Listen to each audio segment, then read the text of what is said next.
Hello, my name is Dr. Russell Sion and I'm the Technical Director of Genton International. I'd like to take a few minutes to show you the prototype ventilator designed and built by Genton. This resulted from a call from the Medicines and Healthcare Products Regulatory Agency for the development of rapidly manufactured ventilator systems. Throughout this process, our overriding design philosophy was to use medically approved parts wherever possible and to use as generic components as we could. With this in mind, the prototype ventilator developed by our design team of Gareth Davis, Richard Little and myself is based on a BVM system. This has the advantage of already being medically approved and readily available. As it includes overpressure and PEEP valves, it also addresses most of the intrinsic safety concerns. We have, for example, also used a simple motor and belt drive rather than proprietary linear actuators. The prime reason being that although we have of course chosen specific manufacturers for these components, the degree of interchangeability is far greater if supply became an issue. Once the fundamental design concepts had been carried out, the detailed design was based around high quality components that had already undergone a considerable degree of field testing. For that very reason, we have resisted the temptation to use our own design of boards and components. If we were setting out on a process to design a ventilator for normal long-term production, the result would of course be very different.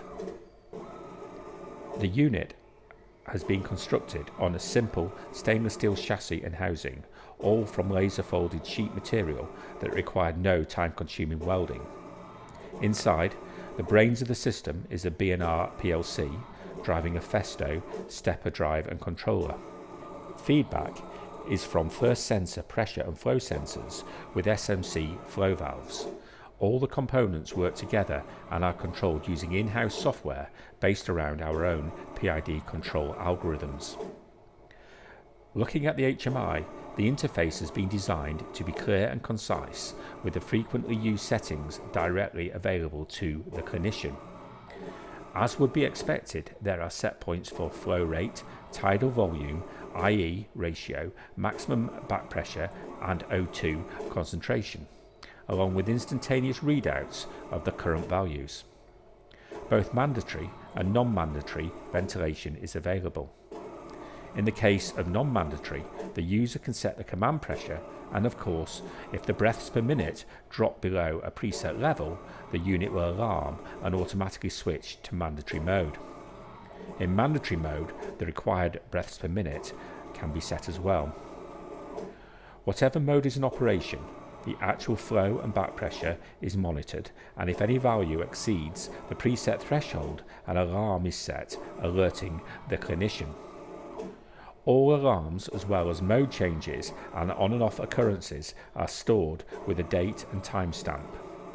The last 1500 alarm conditions are stored and cannot be erased. Many thousands of companies took part in this call by the MHRA for ventilator design, and although we were not chosen for the final product, our concept did make it to the last few that were reviewed by the UK Government Cabinet Office. Speaking on behalf of Richard and Gareth, we'd like to thank the Genton team that helped with this design and the many companies who helped with the supply of components, late night and weekend advice and general encouragement. They are B&R, Dero, Festo, First Sensor and Shearmans. Finally, although we will be returning to our day jobs of designing UVC disinfection systems and food processing automation, if anyone is interested in taking our concept further, please contact us at Genton International. Thank you for watching.